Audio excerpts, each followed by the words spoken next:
नमस्कार दोस्तों, कैसे हो?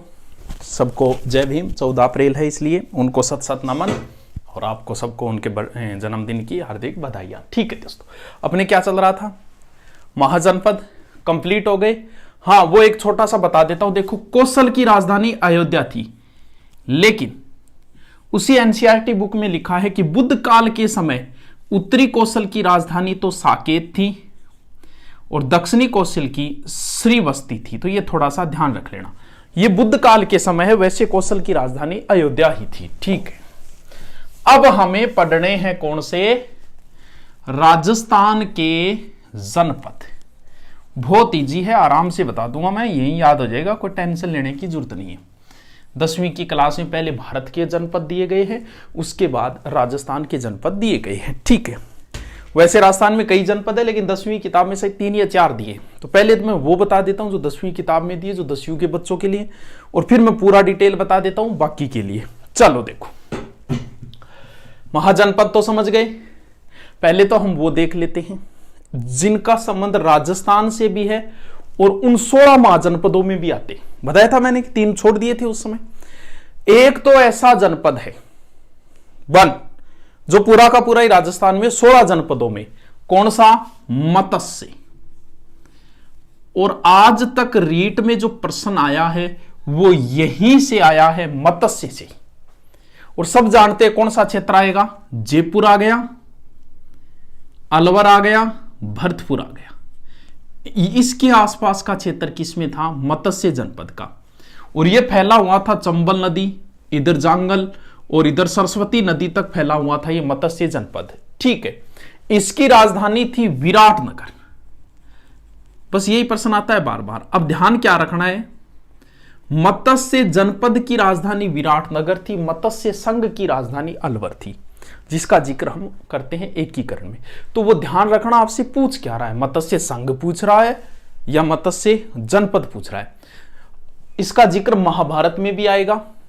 पांडव आए थे, आपको पता हो, पांडवों ने अपना अज्ञातवास बैराट के राजा विराट के यहां बिताया था। पांडव यहां आए और पांडवों में जो बड़ा युधिष्ठिर था वो विराट के राजा का मंत्री बन गया था। अर्जुन ने वो उसकी पुत्री को वो सिखाने लग गया था ना, ढोलक वगैरह और नृत्य वगैरह। वो भीम रसोइया बन गया था। नकुल और सहदेव बन गए थे वो घोड़ा संभालने वाले। द्रौपदी उनकी दासी बन गई थी। तो महाभारत के युद्ध से पहले एक बड़ा युद्ध होता है, विराट का युद्ध, क्योंकि उनको पता चल जाता है वहां पर कि वो विराट के राजा के यहाँ छुपे हुए हैं। और यहीं पर कई कहानियां होती है। भीम को एक बार घमंड हो गया था कि मेरे जैसा शक्तिशाली तो कोई है ही नहीं। तो हनुमान जी शयन मुद्रा में, हनुमान जी की मूर्ति कहाँ है? यहीं तो है, अलवर के अंदर, पांडुपोल हनुमान मंदिर। तो हनुमान जी पूंछ डाल के आगे सो गए थे, तब भीम से उठा नहीं, तब उनको आशीर्वाद दिया, महाभारत में तुम्हारी सेवा सहायता करूंगा। तो वो जो है महाभारत में भी इसका जिक्र है। मत्स्य जनपद एक ऐसा जिक्र आता है किसके अंदर? महाभारत के अंदर। किसके बारे में? मत्स्य जनपद के बारे में। महाभारत में लिखा गया है कि सहाज नाम का एक राजा था। जो सहाज नाम का राजा था जिसने कहां शासन किया? चेदी पर भी किया था। यानी चेदी और मत्स्य दोनों पर सहाज नाम के एक राजा ने शासन किया, जैसा कि 10वीं की किताब में लिखा गया, ऐसा जिक्र है महाभारत में। बाद में जो मत्स्य जनपद है वो किस में मिल गया था? मगध में। यानी पहले तो मत्स्य चेदी के अंदर था, क्योंकि चेदी का राजा मत्स्य का राजा एक ही बताया गया है, सहाज। और बाद में ये कहां मिल गया? मगध में। ठीक है गुरुजी, मत्स्य जनपद। अब अगर आपको राजधानी नहीं याद हो तो वैसे तो याद रह जाएगी, राजस्थान से संबंधित है, लेकिन फिर भी नहीं रहे। मत्स्य का मतलब मछली होती है, मछली सबसे विराट जंतु माना गया है, क्योंकि सबसे बड़ा कौन है? डायनासोर, जलीय जीव मछली। तो मछली सबसे विराट होती है, सबसे बड़ा है धरती पे पाए जाने वाले जीव में, तो विराटनगर हो गई, याद रहे जैसी। ठीक है, यानी 16 जनपदों में से एक जनपद तो पूरा का पूरा राजस्थान में, मत्स्य। इंपॉर्टेंट है, रीट में जितनी बार पूछा गया यही प्रश्न पूछा गया। 2 जनपद और हैं। एक जनपद तो है इधर सूरसेन, और एक जनपद है ऊपर कुरु। ये 16 महाजनपदों में, ये मैंने उस समय शायद 13 बता दिए थे, 3 ये हो गए, 16 हो गए, 14, 15 और 16। तो एक मत्स्य पूरा का पूरा राजस्थान है। ठीक है गुरुजी। सूरसेन, इसमें ब्रज का क्षेत्र आता था सूरसेन में, और इस सूरसेन की राजधानी क्या थी? मथुरा। अब मथुरा नाम लेते ही आपके ध्यान में आ गया भगवान कृष्ण, यानी आपसे पूछ ले कि भगवान कृष्ण का संबंध किस जनपद से था, तो आप कहोगे सूरसेन जनपद से था। यहां पर महाभारत के समय यदुवंश का शासन था। यूनानी लेखकों ने, जैसा कि 10वीं की किताब में लिखा है कि यूनानी लेखकों ने सूरसेन को कहा गया है सूरसेनोई, और मथुरा को उन्होंने कहा है मेथुरा। सर इसमें राजस्थान का कौन सा क्षेत्र आता था? देख लो व्रत क्षेत्र में कौन सा क्षेत्र आता है। भरतपुर आ गया, ये भरतपुर आ गया, धौलपुर आ गया, करौली आ गया। ये 3 क्षेत्र किस में आते थे? सूरसेन में। बच गया इधर अलवर। अलवर जो है वो दोनों जनपदों में आएगा। मैं इसका तरीका बताऊंगा कि कैसे पता लगाओगे कि अलवर का पूर्वी भाग किस जनपद में आता है, अलवर का उत्तरी भाग किस में, बाद में बताऊंगा। पहले मैं कुरु को और पढ़ लेता हूं। देखो, कुरु का नाम महाभारत में सुना है। सबसे बुद्धिजीवी और सबसे साहसी लोग यही रहा करते थे कुरु में, और कुरु की राजधानी थी इंद्रप्रस्थ। किसने बसाया इंद्रप्रस्थ? पांडवों ने। पांडवों को हस्तिनापुर के बाद में एक जगह दी गई खांडवप्रस्थ। खांडव का अर्थ होता है खंडर। पांडव यहां आए, बोले इसका क्या करे रे। तब कृष्ण जी ने कहा कि थोड़ा बहुत करो, थोड़ा बहुत मैं सहायता करवा दूंगा इंद्र से। इंद्र ने यह नगर बसाने में पांडवों की सहायता की, तो पांडवों ने खुश होकर इस नगर का नाम भी क्या रख दिया? इंद्रप्रस्थ रख दिया। और बाद में हस्तिनापुर भी जो है वो किस में आता था? कुरु के अंदर ही आता था हस्तिनापुर भी। ठीक है, अब हमें यह देखना है कि कुरु जनपद में राजस्थान का कौन सा भाग आता था। अब देखो, मैं अलवर को अलग से ले लेता हूं। ये लो जी अलवर, समझो इस चीज को। चैटिंग वेटिंग में ध्यान नहीं देना है, इधर समझो इसको। देखो, मोबाइल है नहीं मेरे पास, सीधा ही लगा है। देखो, आपका टाइम खराब ना हो। किसी का वीडियो देख लेना महाजनपद का, भले वो 1 घंटे का वीडियो हो, भले वो 40 मिनट का वीडियो हो। आपको लगता है कि सर कम टाइम में बता दिया, आप किसी और का देखना जिसने 1 घंटा का डाल रखा है महाजनपद, और देख लेना कौन सी बात एक्स्ट्रा बताई हुई है। बातें इतनी है, अब इसको लंबा खींचना है तो बात अलग है। भी 4 बार 5 बार बोल के 2-3 बार कमेंट पढ़ के, अगर लंबा खींचना है तो बात अलग है। बातें इतनी, किसी और की वीडियो देख लेना और फिर जज कर लेना। ऐसे देख के जज मत किया करो, गुरुजी कम टाइम देख के आप पता लगाते हो क्या टॉपिक का। मेरे सारे टॉपिक कम टाइम में, लेकिन डिटेल उतना ही है। अब उनको लंबा खींचना एक अलग चीज होती है। ठीक है, देखो ये अलवर है। अब आपसे पूछेगा कि कुरु जनपद में अलवर का कौन सा भाग आता था। कुरु का मतलब राजधानी इंद्रप्रस्थ। इंद्रप्रस्थ दिल्ली का पुराना नाम है। अलवर के दिल्ली ऊपर है कि इधर है? गुरुजी अलवर गए तो दिल्ली ऊपर रहेगी, तो ऊपर वाला जो क्षेत्र था उत्तरी अलवर किस में आता था? कुरु में। और मथुरा किधर रह गया अलवर के? मथुरा पूर्व में रह गया। तो अलवर का पूर्वी भाग किस जनपद में आता था? सूरसेन में। इस चीज को ध्यान रखना, आराम से रह जाएगा। कुरु का मतलब इंद्रप्रस्थ, इंद्रप्रस्थ का मतलब दिल्ली, दिल्ली अलवर के ऊपर है, तो उत्तरी अलवर का भाग आता था कुरु जनपद में, और मथुरा इधर रह गई। तो हाल हो गए याद, क्योंकि अलवर जो है वो दोनों जनपदों के अंदर आता है। ये तो वो जनपद है जो महाभारत के समय थे। राजस्थान के वे जनपद जिनका महाभारत या 16 महाजनपदों से संपर्क है। अब हम राजस्थान के कुछ जनपद दिए गए, वो ये तीनों दिए गए हैं एनसीईआरटी के अंदर। अब देखो, हाँ कुरु नहीं दिया शायद, पता नहीं दिया होगा, देख लेना। एक जनपद इधर है जांगल,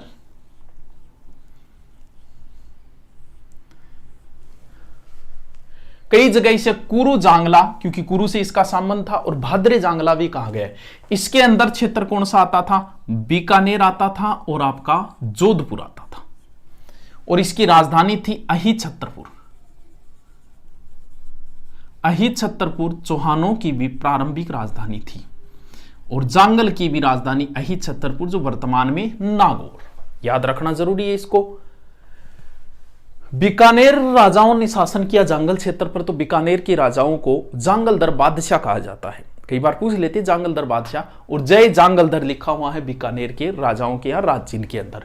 तो जांगल देश में बीकानेर के राठौड़ों का शासन था, तो जांगल के अंदर बीकानेर आ गया, जोधपुर आ गया, और जांगल की राजधानी क्या हो गई? अहिछत्रपुर। बस इतनी बात है, और इस जांगल की विशेष कोई बात नहीं है। ठीक है, मत्स्य आई गया आपका, सूरसेन आई गया आपका।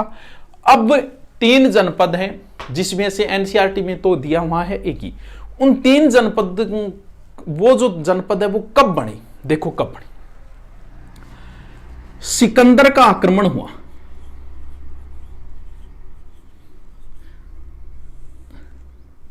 अब आगे की चीजें अगर 10वीं वाले पढ़े तो अच्छी बात है, न पढ़ो तो कोई फर्क नहीं पड़ता, क्योंकि 10वीं क्लास में शायद एक मालवू और दिया हुआ है।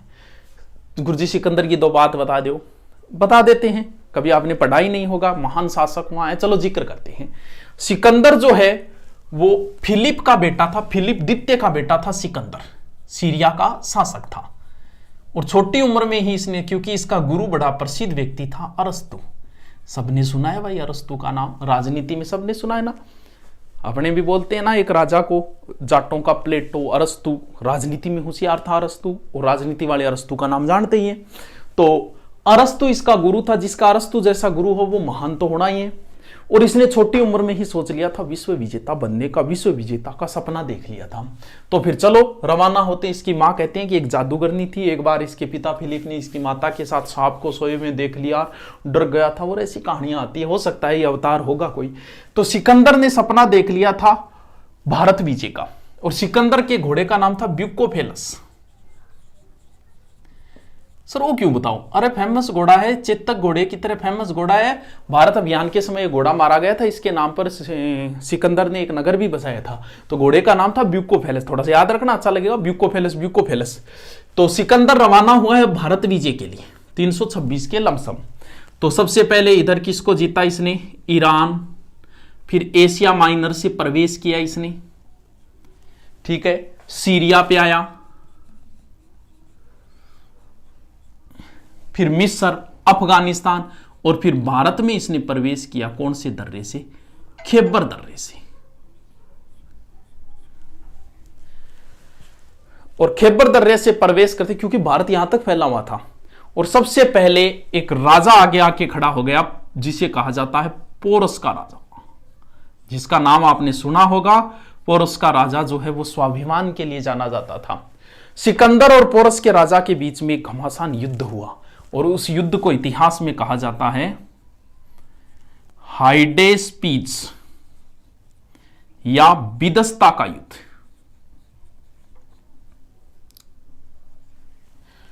पोरस का राजा पकड़ा गया, और यह स्वाभिमान के लिए जाना जाता है। सिकंदर ने उसने पूछा था कि बोल तेरे साथ क्या सलूक किया जाए।